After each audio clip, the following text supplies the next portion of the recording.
Greetings, fellow official. This is Patrick Kane with the WMOA, here to talk to you today about COVID in 2021. If you have any questions about COVID and how it's impacting games and processes and procedures, I'm going to attempt to answer those questions today. But if you have additional questions, reach out to your association leadership, your signer, and or the MHSAA for clarification. There are three key rules changes in 2020. Number one, there will be no jump balls. To start a game, the visiting team will just get the ball, and the AP arrow will be set as soon as the ball is at the disposal of the thrower. That is the first team's possession. If there's a violation while that team is in possession, they will lose the arrow. For overtime periods, there's also a difference. It'll be a coin toss to determine who gets the ball to start the overtime period. This is an unusual situation. You need to make sure you have a coin or something to flip with you in case you go to overtime. Otherwise, we won't really have a good way to start overtime. I would highly encourage you to have a coin.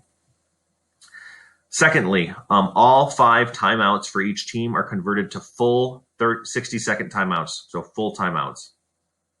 This year, there will be no 30-second. The main reason for this is we are trying to avoid officials having to go into a huddle or near coaches and try to understand, do they want a full or a 30-second timeout?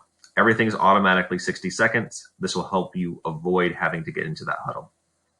Additionally, intermissions are permitted to be an additional 2 minutes or extended to 2 minutes with prior alignment between the teams. So intermissions meaning halftime and between quarters. If the teams need an extra minute or two between quarters, if they align on that before the game, they're allowed to extend that. The key call out here is to make sure coaches are both aligned on if they want to do that or not. And if they are, make sure that the R or whoever's in charge of working with the table communicates to the table that the intermission is going to be extended. Next, I want to talk to you about kind of game day expectations relative to COVID. It is important to please check your temperature on game day. And if you have any symptoms, concerns, or a temperature, you need to contact your signer immediately. Your failure to do so could impact not only the people in the gym, but their families and become a super spreader event. We want to try to avoid that as much as we can as game officials. Additionally, please bring your own beverages. Don't assume that schools, especially at the lower levels, middle schools, junior high, even freshman JV, will provide beverages or snacks. Don't assume that they will.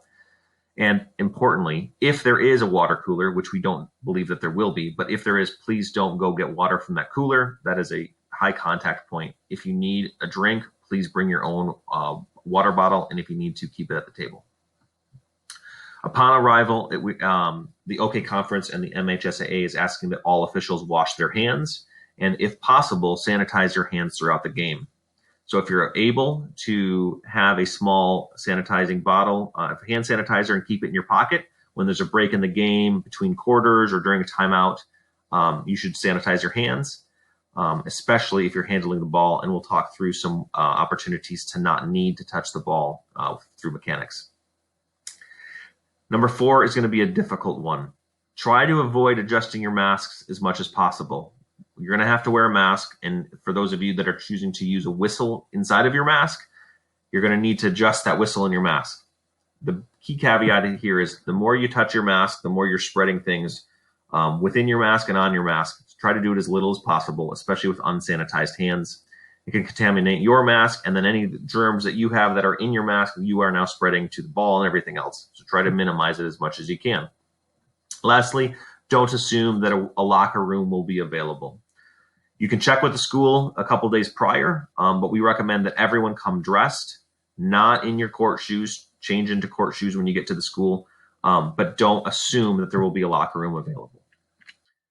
Number 6, warm-up jackets are not required this year. The main reason being it's one less thing to have to worry about pregame and for somebody to have to manage coach back and forth.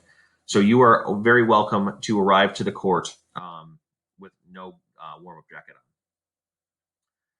Number 7, you should make a plan with your partner or partners prior the day before going to the game. So contact them via email, text them, or give them a quick phone call the day before just to align on what time they're planning to arrive And if at all possible, you should arrive at the same time they do, go into the school the same time they do, and make it easier for the game administrator to help you find where you're going and not have to deal with multiple officials going to and from doors. Lastly, we know running with masks is going to be a challenge for some, and it's going to take some getting used to. We recommend that you practice now with jogging around the neighborhood and get used to how you're going to manage the whistle or confirm whether or not you're going to want to try to use an electronic whistle. The good news is, for those of you that are worried about this, the reports from the states that have already been having games this year are that the masks have overall been a minor inconvenience. It's not great, but it's not the worst thing, and it's a minor price to pay for most officials that are trying to help kids have a more normal season and get back to a little bit of semblance of normalcy in their life. Permitted this year, electronic whistles. The WMOA has made attempts to provide you with electronic whistles, or at least purchase them if you need them. Otherwise, there are several methods to receive an electronic whistle. You can either get them on Amazon, or the Fox 40 website actually has electronic whistles for purchase. You are also allowed to use gloves this year. If you are choosing to use gloves and we want to handle the ball, consider using black gloves if possible. This is the type of glove that you find most often in the food service industry in the kitchen, and it fits most closely with your uniform. You are also allowed to use face masks, or face shields, I should say, but I want to be clear, these are not replacements for face masks. So you have to wear a face mask that covers your nose and mouth the entire time. If you choose to use a face mask on top of it, you can, but it's not a replacement of the face mask. You have to at least have a face mask on no matter what. You are also allowed to wear long sleeve shirts. There were several requests from officials to the MHSAA about wanting to cover their arms to not have fewer germs on their arms. You are allowed to wear long sleeves, but it should be a white or black long sleeve shirt if you choose to wear that.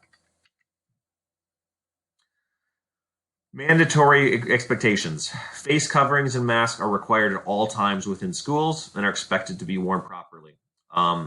There are a lot of political beliefs and stances about masks and the importance of them. The important thing for us to know is that we are guests inside all of our schools. The schools are doing extraordinary efforts to try to keep students and staff safe.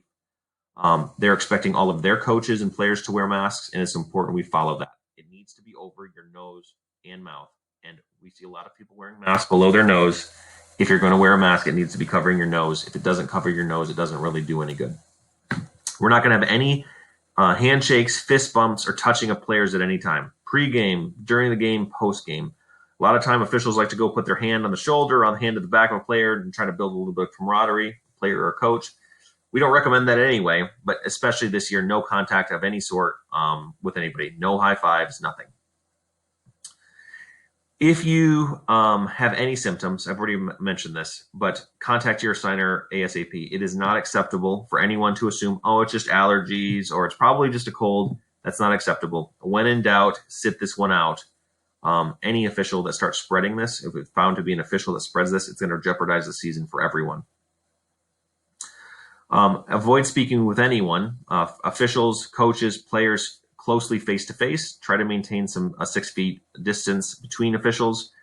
Increase distance whenever possible. There are going to be instances where you don't want people to hear the conversation that you're having with another official, like discussing a play or discussing a situation.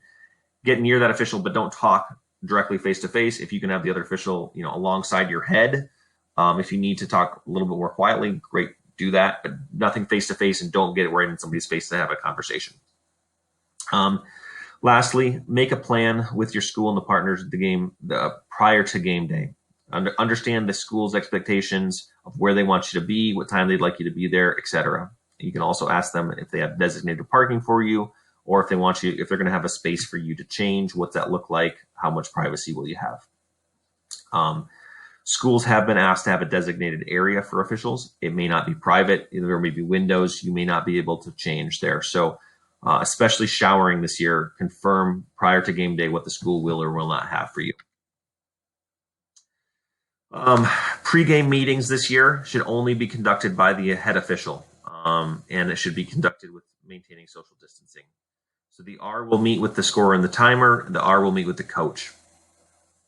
Especially at the table, make sure that the table knows about time length changes, in other words, the timeouts that we've talked about earlier in this video, and then if extended intermissions are going to happen.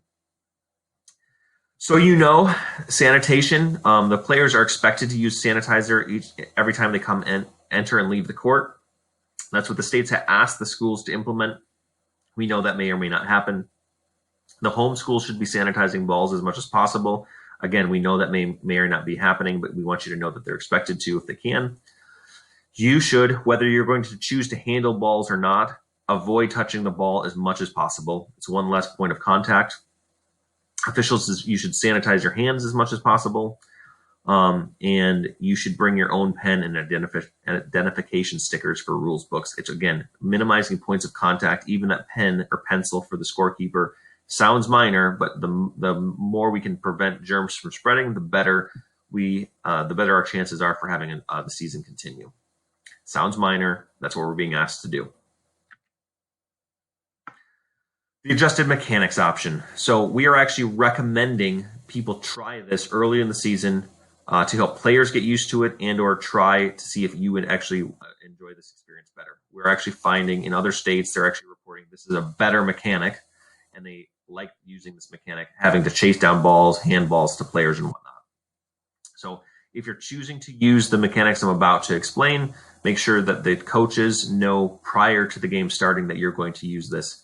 And that their teams will be responsible for getting balls and providing the ball to either their teammate or to the opposing team. The way that we see this working is that for throw-ins, the official administering the throw-in will will explain to the player, I'm not handing you the ball, but they should point with their hand and or foot where the thrower should stand, and then either verbally instruct him that the count will begin when the official backs away. My recommendation to you is notify the count's going to start on my whistle. So a short tweet notifying the player that the count has begun. Everyone else knows that play is going. That would be, I think, the best way to do this. For free throws, similar situation. The ball may start with the player that's going to attempt the free throw, and you should notify everyone that the ball will become live as soon as the official backs away from under the basket. So the official should be near the end line under the basket, making sure everyone's ready to go, notifying it's going to be 1-and-1 or 2 shots or whatever the situation is with shots. But as soon as that you're ready for them to start the free throw, you're going to back away and the play becomes live. And that concludes this session of COVID mechanics. Again, if you have questions, reach out to me, reach out to your signer, reach out to your association leadership, or if you really need a bigger answer that we can't answer, reach out to the MHSAA.